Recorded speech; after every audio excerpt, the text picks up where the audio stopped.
Hi hello ನಮಸ್ತೆ friends, ನೀವೆಲ್ಲರೂ ಚೆನ್ನಾಗಿದ್ದೀರಾ ಅನ್ಕೊತೀನಿ. ನಾವೆಲ್ಲರೂ ಚೆನ್ನಾಗಿದ್ದೀವಿ ಫ್ರೆಂಡ್ಸ್. ಇವತ್ತು ಮಟನ್ ಬಿರಿಯಾನಿ ಮಾಡಬೇಕು ಅಂತ ರೆಡಿ ಮಾಡ್ಕೊತಾ ಇದ್ದೀನಿ. ಏನೆಲ್ಲ ಬೇಕು ಅಂತ ಅಂದ್ಬಿಟ್ಟು ಹಾಗೆ ತೋರಿಸ್ತಾ ಇದ್ದೀನಿ. ಹಾಗೆ ನಮ್ಮ ತಂದೆಯವ್ರ ಜೊತೆ ಮಾತಾಡಿಕೊಂಡು ನಿಮ್ಮ ಜೊತೆನೇ ಮಾತಾಡಿಕೊಂಡು ಮಟನ್ ಬಿರಿಯಾನಿ ರೆಡಿ ಮಾಡ್ಕೊತಾ ಇದ್ದೀನಿ. ಬಿಸಿ ಬಿಸಿ ಮಟನ್ ಬಿರಿಯಾನಿ ಅಂದರೆ ಯಾರಿಗಿಷ್ಟ ಹೇಳಿ? ಎಲ್ಲರಿಗೂ ಇಷ್ಟ. ಬನ್ನಿ ಲಾಗ್ ಸ್ಟಾರ್ಟ್ ಮಾಡೋಣ. ಬೇಡ ಬೇಡ ಸಾಕ್ತೋ, ಕಾಫಿ ಕುಡ್ಕೊಂಗೆ ನೋಡು. ಅವನು ಆನ್ ಮಾಡು ಅಂದೆ, ಆಫ್ ಮಾತ್ರ ಮಾಡಲಿಲ್ಲ. ಇವಾಗ ಆನ್ ಮಾಡು ಅಂತ ಹೇಳಿದ್ದು ನನ್ನ ಕೆಲಸ. ಏನು ಕೇಳ್ತೀವಿ ಅದು ಮಾಡ್ಕೊಡ್ತೀನಿ ಅಷ್ಟೇ. ಅಲ್ಲ, ಏನು ಬೇಕು ಅಂತೀರಾ ಅದು ಕೇಳ್ತೀನಿ, ಅದು ಮಾಡ್ಕೊಡ್ತೀನಿ.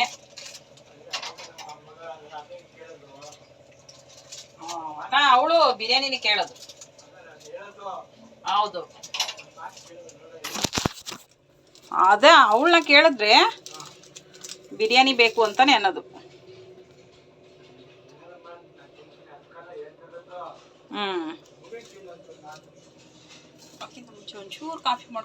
ಒಂಚೂರು ಕಾಫಿ ಮಾಡಿಕೊಟ್ಬಿಡ್ತೀನಿ ಫಸ್ಟು. ಕಾಫಿ ಕುಡಿದ್ಬಿಟ್ಟು ನೀವು ಮಲ್ಕೊಳ್ಳೋ ಅಷ್ಟು ಮಲಗಿರು ಸುಮ್ಮನೆ. ಅಷ್ಟೊತ್ತಲ್ಲಿ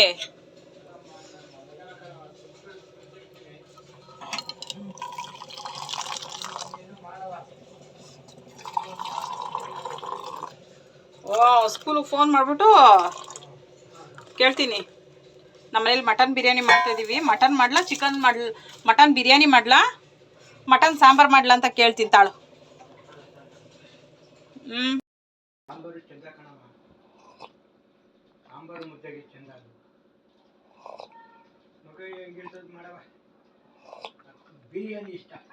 ಅವಳದ್ದು ಇಲ್ಲಪ್ಪ ಇವಾಗ. ಅವಳು ಬರೋದು ಅಲ್ಲ 5:30 6 ಗಂಟೆ ಆಗುತ್ತೆ. ಅಷ್ಟರೊಳಗಡೆ ಏನೋ ಒಂದು ಮಾಡಿದ್ರೆ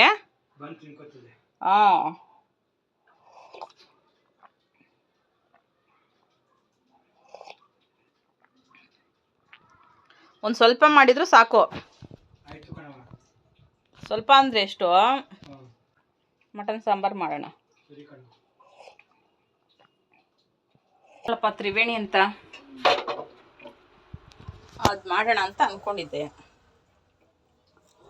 ಅಷ್ಟೊತ್ತಲ್ಲಿ ಮಟನ್ ತರಲಿಲ್ಲ ಅಂದರೆ ಗುಲ್ಕನ್ ತ್ರಿವೇಣಿ ಅಂತ ಮಾಡ್ತಾರೆ. ಗುಲ್ಕನ್ ಮತ್ತು ಬಾಳೆಹಣ್ಣು ಇದೆಲ್ಲ ಹಾಕಿ ತ್ರಿವೇಣಿ ಅಂತ ಮಾಡ್ತಾರೆ. ಅದು ಮಾಡೋಣ ಅಂತ ಅಂದ್ಕೊಂಡಿದ್ದೆ. ಅಷ್ಟೊತ್ತಲ್ಲಿ ಮಟನ್ ತಂದಿರೋದ್ರಿಂದ ಮಟನ್ ಬಿರಿಯಾನಿ ಉಪಯೋಗಿಸಿರೋದು ಲೆಫ್ಟ್ ಅಂತಲ್ಲ.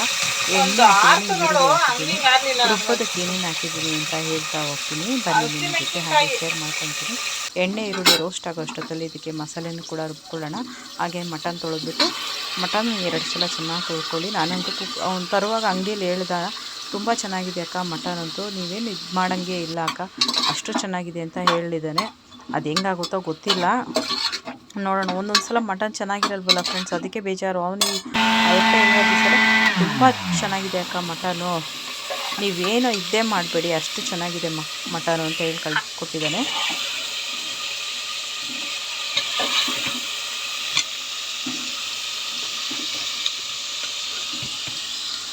ಮಟನೆಲ್ಲ ಸ್ವಲ್ಪ ರೋಸ್ಟ್ ಆಗ್ತಾಯಿರಲಿ.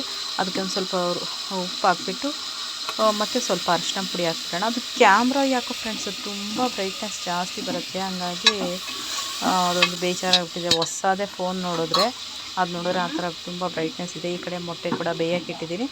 ಇದಕ್ಕೆ ರುಬ್ಬೋದಕ್ಕೆ ನಾನು ಏನೇನು ಹಾಕ್ಕೊಂಡಿದ್ದೀನಿ ಅಂದರೆ ಹಸಿಮೆಣ್ಸಿನ್ಕಾಯಿ ಮತ್ತು ಬೆಳ್ಳುಳ್ಳಿ, ಶುಂಠಿ, ಕೊತ್ತಂಬರಿ, ಪುದೀನ ಹಾಕ್ಕೊಂಡಿದ್ದೀನಿ ಮತ್ತು ಚಕ್ಕೆ ಲವಂಗ. ಇವಾಗ ಅರಿಶಿನ ಪುಡಿ ಹಾಕ್ತಾಯಿದ್ದೀನಿ. ಮಟನ್ ಬೆಂದಿರೋದಕ್ಕೆ ಅರಿಶಿನ ಪುಡಿ ಸ್ವಲ್ಪ ರೋಸ್ಟ್ ಆಗ್ತಾಯಿದೆ, ಅದಕ್ಕೆ ಅರಿಶಿನ ಪುಡಿ ಹಾಕ್ಕೊಂಡಿದ್ದೀನಿ. ಒಂದು ಸ್ವಲ್ಪ ಉಪ್ಪು ಹಾಕ್ಕೊಂಡಿದ್ದೀನಿ, ಮಟನ್ ಒಂದು ಸ್ವಲ್ಪ ಮಸಾಲೆ ಎಲ್ಲ ಹಿಡೀಲಿ ಅಂತ.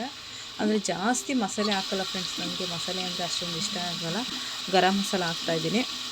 ಅಂದರೆ ಸ್ಪೈಸಸ್ ಇದಕ್ಕೆ ಎಣ್ಣೆಲೆ ಸ್ಪೈಸಸ್ ಎಲ್ಲ ಹಾಕ್ತಾರೆ, ಅದು ನನಗೆ ಅಷ್ಟು ಇಷ್ಟ ಆಗಲ್ಲ ಫ್ರೆಂಡ್ಸ್. ಹಂಗಾಗಿ ನಮ್ಮನೇಲಿ ಯಾರು ತಿನ್ನೋದು ಇಲ್ಲ ಅಷ್ಟೊಂದು ಜಾಸ್ತಿ ಮಸಾಲೆ ಇದು ಮಾಡಿದ್ರೆ.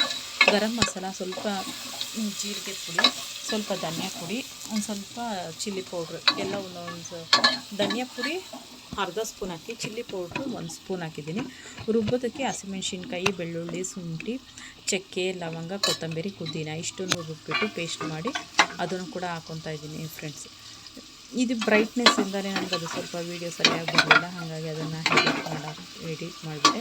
ಹಾಗೆ ನಾನು ರುಬ್ಬಿರೋದನ್ನು ನಿಮ್ಮ ಜೊತೆ ಶೇರ್ ಮಾಡ್ಕೊಂಡ್ರೆ ಆಯಿತು ಅಂತ ಅಂದ್ಬಿಟ್ಟು ನಾನಿಲ್ಲ ಹಾಕ್ತಾ ಇರೋದು 1.5 ಗ್ಲಾಸ್ ಅಕ್ಕಿ. 1.5 ಗ್ಲಾಸ್ ಅಕ್ಕಿಗೆ 3 ಗ್ಲಾಸ್ ನೀರು ಹಾಕೋತಾ ಇದ್ದೀನಿ ಫ್ರೆಂಡ್ಸ್.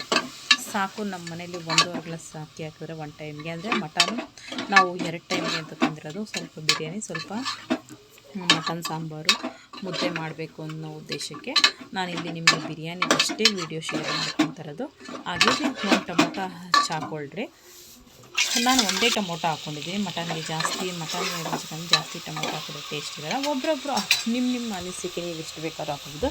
ಇಲ್ಲಿ ನಾನು ಬರೀ ಅರ್ಧ ಕೆ ಜಿ ಹಾಕ್ಕೊಂಡಿದ್ದೀನಿ ಮಟನು. ಅಕ್ಕಿನೂ ನಾನು ಬರೀ 1/4 ಕೆ ಜಿ ಅಷ್ಟೇ ಹಾಕೋತಾ ಇರೋದು. ಅಂದರೆ ಚಿಕ್ಕ ಗ್ಲಾಸಲ್ಲೇ 1.5 ಗ್ಲಾಸ್ ಅಕ್ಕಿ ಹಾಕೋತಾ ಇರೋದು. 1.5 ಗ್ಲಾಸ್ಗೆ 3 ಗ್ಲಾಸು ನೀರು ಹಾಕೋತಾ ಇದ್ದೀನಿ ಫ್ರೆಂಡ್ಸ್. ಹಂಗಾಗಿ ನಮಗೆ ಸಾಕಾಗುತ್ತೆ. ಇದಕ್ಕೆ ರುಚಿಗೆ ಎಷ್ಟು ಬೇಕಷ್ಟು ಉಪ್ಪು ಹಾಕ್ಕೊಂಡು ನೀರು ಹಾಕ್ಕೊಳ್ಬೇಕು. ಚೆಂದಾಗಿ ಇದಾದಮೇಲೆ ನೀರು ಹಾಕ್ಕೊಂಬಿಟ್ಟು ಅಕ್ಕಿನ ಇವಾಗ ಇದೇ ಮಸಾಲೆ ಸ್ವಲ್ಪ ಹುರಿದ್ರೆ ಇನ್ನೂ ಚೆನ್ನಾಗಿರುತ್ತೆ ಅಂತ ಅಂದ್ಬಿಟ್ಟು ಹಂಗೆ ಅಕ್ಕಿನ ಕೂಡ ಹಾಕ್ಕೊಂಡೆ. ಅಕ್ಕಿ ಹಾಕ್ಕೊಂಡು ಅದನ್ನು ಸ್ವಲ್ಪ ಇದು ಮಾಡ್ಕೊಂಬಿಟ್ಟು ಆಮೇಲೆ ನೀರು ಹಾಕ್ಕೊಂಡೆ ಫ್ರೆಂಡ್ಸ್. ನೀರು ಹಾಕ್ಕೊಂಡು ನಾನು ವಿಸಿಲ್ ಕ್ಲೋಸ್ ಮಾಡಿದೆ. ಆದರೆ ಅವ್ರು ಹೇಳ್ದಂಗೆ ಅಂಗಡಿಯವ್ರು ಹೇಳಿದ್ದೆ ನಿಜ, ಅದೇನು ಜಾಸ್ತಿ ಬೇಯೋಂಗೆ ಇರಲಿಲ್ಲ. ಅವ್ರು ಕುಕ್ಕರ್ ಕ್ಯಾಪೇ ಹಾಕ್ಬೇಡ್ರಿ ಅಕ್ಕ, ಹಾಗೆ ಬೇಯುತ್ತೆ ಅಂತ ಅಂದಿದ್ರು. ಅವ್ರು ಹೇಳಿದ್ದೆ ನಿಜ. ನಾನೇ ಅಂದ್ರೂ 2-3 ಕೂಗಿಸ್ಬಿಟ್ಟೆ. ಅಷ್ಟೊಂದು ಕೂಗಿಸೋ ಅವಶ್ಯಕತೆ ಮೂರೇನೋ ಕೂಗಿಸ್ಬಿಟ್ಟೆ. ಅಷ್ಟೊಂದು ಕೂಗಿಸೋ ಅವಶ್ಯಕತೆಯೇ ಇರಲಿಲ್ಲ. ಒಂದೇ ಕೂಗಿಗೆ ಬೇಯ್ತಿತ್ತು. ನನಗೆ 1-2-3 ಅಂಗಡಿಲಿ ಅಷ್ಟು ಚೆನ್ನಾಗಿರ್ತಾ ಇರಲಿಲ್ಲ. ನಮ್ಮ ಮನೆಯವ್ರು ತತ್ತಿದ್ರು, ಅಷ್ಟೊಂದು ಟೇಸ್ಟ್ ಇರ್ತಾ ಇರಲಿಲ್ಲ. ಈ ಸಲ ನಮ್ಮ ಮನೆಯವರು ನಾನಿಬ್ಬರು ಹೋಗಿದ್ವಿ. ಬೇರೆ ಅಂಗಡಿಗೆ ಹೋಗೋಣ ಅಂತ ಅಂದ್ಬಿಟ್ಟು ಹೋದ್ವಿ. ಸ್ವಲ್ಪ ರೈಟ್ ಜಾಸ್ತಿ ಆದರೂ ತುಂಬ ಚೆನ್ನಾಗಿತ್ತು, ಟೇಸ್ಟಾಗೂ ಕೂಡ ಇತ್ತು. ಹಂಗಾಗಿ ನೆಕ್ಸ್ಟ್ ಅಲ್ಲಿಗೆ ಹೋಗಬೇಕು ಅಂತ ನಮ್ಮ ಮನೆಯವ್ರು ಮಾತಾಡ್ಕೊಂಡ್ವಿ. ನನ್ನ ಮಗಳು ಸ್ಕೂಲ್ಗೆ ಹೋಗಿದ್ಲು, ಅವಳು ಬರೋಷ್ಟೊತ್ತಲ್ಲಿ ಅಡುಗೆ ಮಾಡಿಟ್ಬಿಡೋಣ, ಇನ್ನು ಬರ್ತಿದ್ದಂಗೆ ಊಟ ಮಾಡ್ತಾಳೆ ಅನ್ನೋ ಕಾರಣಕ್ಕೆ ಮಾಡ್ತಾಯಿದ್ದೆ. ಬಿರಿಯಾನಿ ಮಾಡಿದಾಗ ಮೊಟ್ಟೆ ಇರಲೇಬೇಕು ಕಂಪಲ್ಸರಿ. ಅದಿದ್ರೇ ಒಂಥರ ಟೇಸ್ಟು ಅಂತ ಅನಿಸುತ್ತೆ. ಮೊಟ್ಟೆ ಬೇಯಿಸಿ ಇಟ್ಬಿಟ್ರೆ ಅದು ತುಂಬ ಟೇಸ್ಟ್ ಇರುತ್ತೆ. ಮೊಟ್ಟೆ ಅಂದರೆ ನಾವು ಮಟನ್ ಸಾಂಬಾರು ಅದೆಲ್ಲ ಮಾಡಿದ್ವಿ, ಅದೆಲ್ಲ ರೆಸಿಪಿ ಬೇಕಂದರೆ ಕಳಿಸ್ತೀನಿ ನೋಡಿ. ಮಟನ್ ಬಿರಿಯಾನಿ ರೆಡಿ ಆಯಿತು. ಎಷ್ಟು ಮಾಡಿದ್ದೀನಿ, 5 ಲೀಟ್ರ್ ಕುಕ್ಕರ್